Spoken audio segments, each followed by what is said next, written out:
In this video, I want to talk about what you should do if your ex will talk to you on the phone, will answer your messages, but she won't meet up with you in person. This essentially happens when you get put into the friend zone. Now, you might think that you're making progress and you're moving forward, and now you've got a chance to get your ex back because she's talking to you. But this is not necessarily true. And as you'll find out, the more you talk to her, the more she'll flake, the more she'll make excuses, the more she won't want to meet up with you, and you'll become very frustrated because you know deep down that things are not moving forward, and in fact you're not anywhere closer to getting her back. So why does this happen? Why will your ex talk to you on the phone but she won't meet up with you?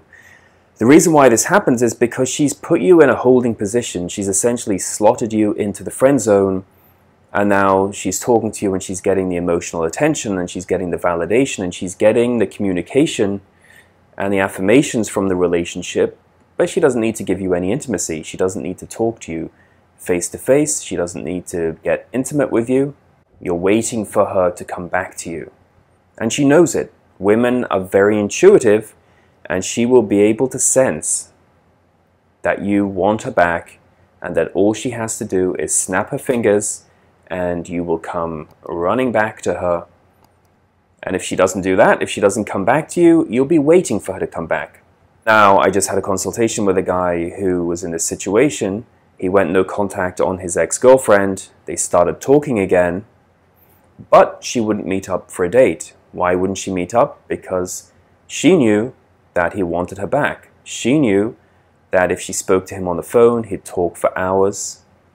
He'd send her loads of messages. He'd always be available. She'd send him a message and he'd always get back to her straight away. So there was no tension, there was no mystery, there was no intrigue. Women need to feel some anxiety over you. This is scientifically proven. Women need to be uncertain about how you're feeling.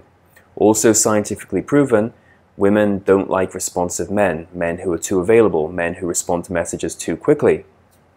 If you respond to messages too quickly, and you don't create any uncertainty and anxiety, she's not going to feel any tension, and your ex is just going to keep you in the friend zone while she goes off and talks to other guys, and she keeps you in a backup position. So you don't want to find yourself in this situation.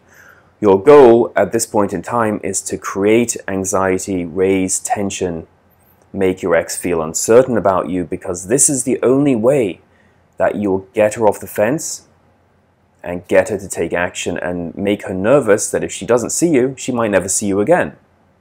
I go into this in much more detail in my book, Atomic Attraction, which you can pick up by clicking on the link below. And don't forget, I do phone, Skype, and email consultations. You can book a consultation with me on my website, develofattraction.com.